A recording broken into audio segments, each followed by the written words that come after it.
Uy, Vlogmas time!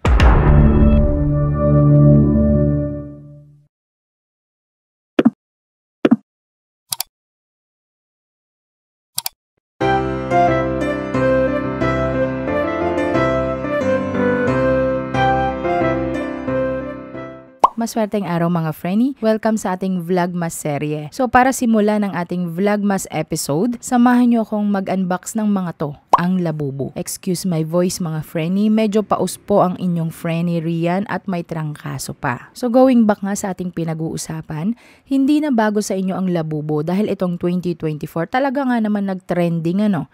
Pero matagal na siya sa merkado mga Frenny, 2015 pa. So habang ina-unbox natin to, pag-uusapan natin ang mga opinion ng iba at sasabihin ko din ang ating opinion dito. Isa ito sa most requested video aralin, ang labubu, dahil gusto nyong marinig sa akin kung ano nga ba ang opinion ko about this trending plush toys. Unahin ko na yung nagtanong na bakit mahal po ang labubu. Actually guys, to be honest, as a toy collector for 15 years, mababa pa ang presyo ng labubu. May mga iba kong toys na mas mahal pa sa labubu. Sa SRP ha, SRP po ang tinutukoy ko dito. For example, etong limited edition na Rainbow Hydal ko, SRP neto nagre-range ng 3,500 pataas. So kung iisipin mo, ang labubu sa SRP niya ha, mura lang talaga siya. Ang nagpapamahal lang ay ang mga patong-patong na presyo ng mga sellers sa resellers. Rules of marketing. Pag high ang demand at low ang production, asahan mo mataas ang presyo. Pag high ang production pero mababa ang demand, mababa din ang presyo. Pero mga Frenny, meron talagang mga mahal na labubu. Gaya ng iba nating labubu na nai-unbox sa ating Facebook at Instagram. Meron pa nga nagsabi, ang pangit ng labubu, demonyo yan. Sobra mahal, sobra pangit, huwag nyong bibilhin. Isa ito sa mga madalas nating mabasa o marinig sa mga tao kapag usapang labubu mga Frenny. Paliliwanagan ko ang iba dyan. Remember the Ewoks cartoon character? Actually, movie nga itong fictional character na ito eh. Alam niyo bang umani ito ng samot-saring komento noon 1985 yan? Dahil sa posturang pangit, nakakatakot, parang demonyo, parang duwende, basta mga ganon. Pero yung pinanood na ito ng iba at nag-trending din to mga Frenny ha, na-appreciate nila ang kwento.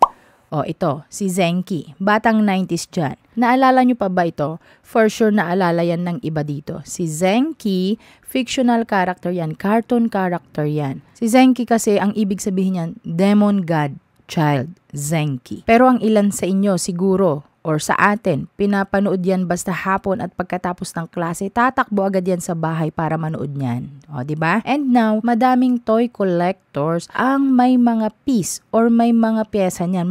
May mga hawak silang mga figurines, toys ng Zenki. Kino-collect nila yan. So si mga Frenny, noon pa po meron ng pangit, mukhang demonyo or demonic character na nakikita noon pa as a fictional character. Nagkataon lang talaga na nasa 2024 na tayo at open forum na po ang mga tao. They can talk or say whatever they want. Unlike before, hindi pa ganun kapansin-pansin ang mga komento ng bawat tao, di ba? Uulitin ko, fictional character ang labubu, cartoon character, elf character, okay? Kaya tingin ng iba is medyo may pagkapangit, but to those people na may legit or original na labubu, lalo na ang version 2, have a seat, hindi nyo sasabihing pangit at nakakatakot. Make sure na ang nakikita nyong labubu ay original at legit, okay? Dahil ang nagpapapangit lang sa karakter ng labubu ay ang mga fake. Pangit po talaga ang fake mga Frenny.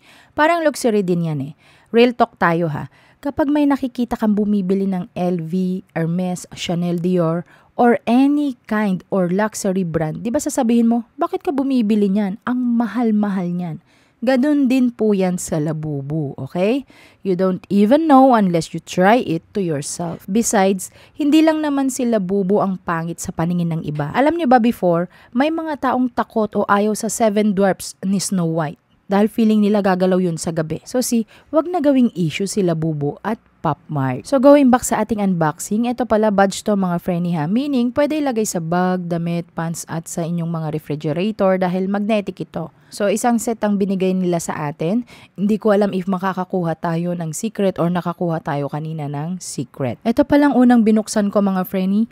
Latest version ito ng Labubu Sling phone bag. Kasya wallet na maliit, isang phone or cards. Ganito ito ha, magnetic gaya ng sinabi ko kanina, new version or latest version din ito ng Labubu. I think Pop Mart sa Thailand ang meron neto. At ito na nga mga Frenny, ang inaantay ng iba na i-unbox ko, ang Labubu Time to Chill. Girl, malaki to na plush doll. Yung mga ganitong version, mga limited version, ito medyo kokonti lang ang production neto. Unlike sa mga charms talaga ng Labubu, marami yan. O diba? Daran, o diba? Nagagalaw din yung mata neto mga Frenny ha. Mas malaki to kaysa sa in-unbox ko sa Facebook na Crying Baby Limited Edition na doll. By the way mga Frenny, sa mga hindi pa nakasubscribe dito sa akin, mag-subscribe na po kayo at follow nyo ako sa Instagram at Facebook ko. Salamat sa panonood. Again, pasensya na po sa aking paos na boses. May trangkaso po ang inyong mahal na Rian. So, yun lang. Ingat!